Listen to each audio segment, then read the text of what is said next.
السلام علیکم دوستوں، میں ہوں ناصر محمود اور آپ سن رہے ہیں ابو سلطان وائس۔ دوستوں، ہمارے محلے میں ایک بہت ہی نیک اور سلجھے ہوئے انسان رہتے تھے۔ وہ ہر ملنے والے سے صرف ایک ہی درخواست کرتے تھے، آپ میرے لیے دعا کریں، میرا خاتمہ ایمان پر ہو۔ لوگ انہیں خوشحالی، ترقی، صحت اور عہدے کی دعا دیتے رہتے تھے، لیکن وہ اسے روک کر فرماتے تھے، آپ کی دعا سر آنکھوں پر، لیکن مہربانی فرما کر آپ میرے لیے صرف اتنی دعا کر دیں، اللہ تعالیٰ مجھے عبدالستار جیسی موت نصیب کرے۔ لوگ حیران ہو کر پوچھتے تھے، یہ عبدالستار کون تھا؟ وہ لوگوں کا سوال ہنس کر ٹال دیتے تھے۔ عزیز صاحب کو اللہ تعالیٰ نے ہر لحاظ سے نواز رکھا تھا۔ وہ اعلیٰ تعلیم یافتہ تھے، انہوں نے ہارورڈ یونیورسٹی سے بزنس کی ڈگری حاصل کی تھی اور وہ صاحب علم بھی تھے۔ دنیا میں جو بھی اچھی کتاب شائع ہوتی تھی وہ عزیز صاحب تک ضرور پہنچتی تھی، اور عزیز صاحب تو اسے گھول کر ہی پی جاتے تھے۔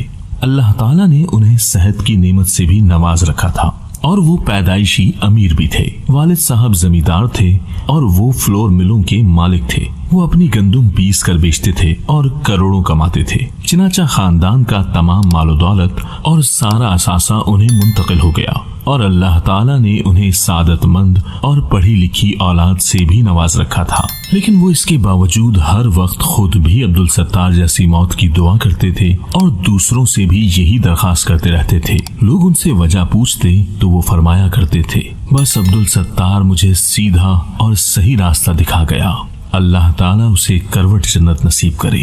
ایک دن انہوں نے ہمیں بلایا اور بڑے پیار سے ملے اور فرمایا، میں حج پر جا رہا ہوں اور شاید میں وہاں سے واپس نہ آ سکوں۔ بس بیٹا، میں نے آپ سے صرف ایک درخواست کرنی تھی، میں آپ کو جب بھی یاد آؤں آپ میری اولاد کے لیے ایمان پر خاتمے کی دعا کر دینا۔ ہم سب نے حیران ہو کر ان کی طرف دیکھا اور عرض کیا، آپ یہ کیسے کہہ سکتے ہیں کہ آپ حج سے واپس نہیں آئیں گے؟ اور دوسرا، آپ اس بار اپنی بجائے اپنی اولاد کے لیے کیوں دعا کروا رہے ہیں؟ وہ ہنس کر بولے، آپ مجھ سے ہمیشہ عبدالستار کی کہانی سننا چاہتے تھے، میں سمجھتا ہوں، جانتا ہوں، تو چلو آج میں آپ کو عبدالستار کی داستان سناؤں، آپ کو میری بات سمجھ آ جائے گی۔ عبدالستار ہماری لاہور کی مل میں ملازم تھا۔ وہ بلا کا کام چور، سست اور دھوکے باز تھا۔ وہ مل کی گندم اور آٹا چوری کر کے بھی بیچ دیتا تھا، کام میں بھی بہت سستی کرتا تھا۔ میں نے کئی بار اسے نکالنے کا فیصلہ کیا، لیکن پھر میں اپنے والد کی وجہ سے رک جاتا تھا۔ میرے والد نے نصیحت کی تھی کہ میرے بعد کسی ملازم کو نوکری سے نہیں نکالنا، چنانچہ اسے برداشت کرنے پر میں مجبور تھا۔ عبدالستار کو زندگی میں نہ کسی نے کبھی نماز پڑھتے دیکھا اور نہ کوئی اور نیکی کا کام کرتے۔ وہ دبا کر سگریٹ پیتا تھا اور چرس بھی۔ ہم ہر سال اپنے ایک ملازم کو حج پر بھجواتے تھے۔ ہم نے ایک سال قرآن دازی کی اور عبدالستار کا نام نکل آیا۔ ہم نے اسے حج کی پیشکش کی، لیکن اس نے انکار کر دیا۔ لوگوں نے اسے بہت سمجھایا، لیکن وہ نہیں مانا۔ اگلے سال پھر اس کا نام نکل آیا۔ عبدالستار نے اس سال بھی انکار کر دیا۔ ہم نے تیسری قرآن دازی کی اور حیران کن طور پر پھر عبدالستار کا نام آ گیا، تو ہم نے تجربے کے لیے مرتبان میں چوتھی بار عبدالستار کی پرچی نہ ڈالی اور اس کی جگہ خالی پرچی ڈالی۔ چوتھی مرتبہ پرچی نکالی تو وہ خالی پرچی نکال آئی۔ گویا اللہ تعالی ہر صورت عبدالستار کو حج کرانا چاہتا تھا، لیکن وہ مان نہیں رہا تھا۔ ہم نے اس پر بہت زور دیا، مگر اس کا کہنا تھا کہ مجھے تو نماز بھی نہیں آتی۔ آخر میں نے اس کے ساتھ سودا کیا۔ میں نے اس سے کہا کہ تم حج پر چلے جاؤ، میں تمہیں پورے سال کی تنخواہ ایک ساتھ دے دیتا ہوں۔ وہ لالچ میں آ گیا۔ میں نے مولوی صاحب کا بندوبست کیا اور مولوی صاحب نے اسے نماز اور حج کا طریقہ سکھایا، اور اس طرح ہم نے اسے حج پر روانہ کر دیا۔ عبدالستار حج پر گیا، حج کیا، طواف الوداع کیا، عشاء کی آخری نماز پڑھی، سجدے میں گیا اور سجدے میں ہی انتقال کر گیا۔ آپ اللہ کے فیصلے دیکھیے، اسی رات امام کعبہ کا بھی انتقال ہو گیا۔ اگلی صبح امام کعبہ کا جنازہ تھا۔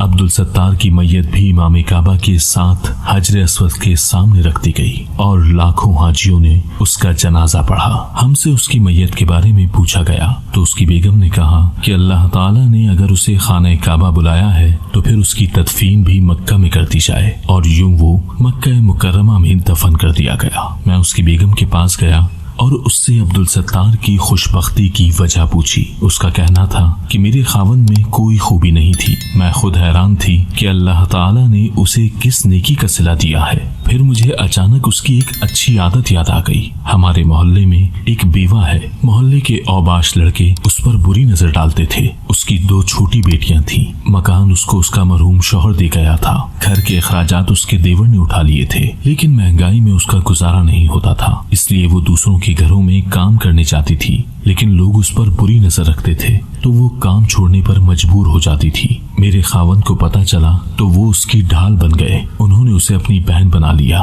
اور اپنی منہ بولی بہن کو گھر بٹھایا اور اس کی دونوں بیٹیوں کو اسکول میں داخل کرا دیا۔ وہ لوگوں سے قرض لے کر آپ کی فیکٹری سے چوری کر کے ان بچیوں کو تعلیم دلاتا تھا، لیکن اس نے راشن دیتے وقت یا بچیوں کو یونیفارم، کتابیں اور فیس دیتے ہوئے کبھی اس کے گھر کی دہلیز پار نہیں کی تھی۔ وہ یہ تمام چیزیں ایک بڑی سی ٹوکری میں رکھتا تھا، دروازے پر دستک دیتا تھا اور کہتا تھا، میری بہن، میں نے سامان باہر رکھ دیا ہے، آپ اٹھا لیں۔ اور وہ سامان اٹھاتے وقت ہمیشہ کہتی، جا میرے بھائی، اللہ تعالیٰ تمہارا خاتمہ ایمان پر کرے۔ ہمیں یہ دعا عجیب لگتی تھی۔ آپ نے اسے پچھلے سال حج پر بھجوانے کی کوشش کی، لیکن اس نے یہ سوچ کر انکار کر دیا کہ اگر وہ سعودی عرب چلا گیا تو میری بہن یہاں خود کو بے آسرا محسوس کرنے لگے گی، اور وہ اس بار بھی نہیں جانا چاہتا تھا، لیکن آپ نے اسے پورے سال کی اضافی تنخواہ دے دی۔ عبدالستار نے وہ ساری رقم اپنی بہن کو دے دی اور حج پر چلا گیا۔ اس کا وقت پورا ہو چکا تھا۔ اللہ تعالیٰ نے اسے زبردستی مکہ بلوایا۔ اس کی بہن کی دعا قبول ہوئی اور میرے خاوند ایمان کی عظیم حالت میں اللہ تعالیٰ کے پاس چلے گئے۔ یہ سب سننے کے بعد میں نے عبدالستار کی طرح اس خاندان کی ذمہ داری اٹھا لی۔ میں اس دن سے عبدالستار کی بہن، عبدالستار کی بیوہ اور اپنے تمام دوستوں سے درخواست کر رہا ہوں، آپ میرے لیے دعا کریں کہ اللہ تعالیٰ مجھے عبدالستار کی طرح موت نصیب فرمائے۔ میں نے زندگی میں کبھی حج نہیں کیا۔ میں 15 سال سے عبدالستار کی طرح بلائے جانے کا انتظار کر رہا ہوں۔ اللہ تعالیٰ نے بالآخر میری سن لی۔ مجھے بھی عبدالستار کی طرح زبردستی طلب کیا جا رہا ہے۔ مجھے یقین ہے کہ اللہ مجھے عبدالستار جیسی موت دے گا۔ یہ ہماری ان سے آخری ملاقات تھی۔ وہ چند دن بعد حج پر تشریف لے گئے، حج کیا اور اس کے بعد مدینہ منورہ تشریف لے گئے۔ عشاء کی نماز کے لیے مسجد نبوی گئے، سجدے میں گئے اور اللہ تعالیٰ نے انہیں بلا لیا۔ وہ جنت البقیع میں صحابہ کرام رضی اللہ تعالیٰ عنہ کی قربت میں دفن ہوئے۔ اللہ تعالیٰ نے انہیں عبدالستار جیسی موت نصیب کر دی۔ دوستوں، ہم امید کرتے ہیں کہ ہماری آج کی یہ داستان آپ کو ضرور پسند آئی ہو۔ اگر ہماری داستان نے آپ کے دل میں نیکی کرنے کے جذبے کو پیدا کیا ہے تو ہماری ویڈیو کو لائک، شیئر اور ہمارے چینل کو سبسکرائب کیجیے گا۔ آپ سے ملاقات ہوگی انشاءاللہ اگلی ویڈیو میں۔ السلام علیکم ورحمۃ اللہ وبرکاتہ۔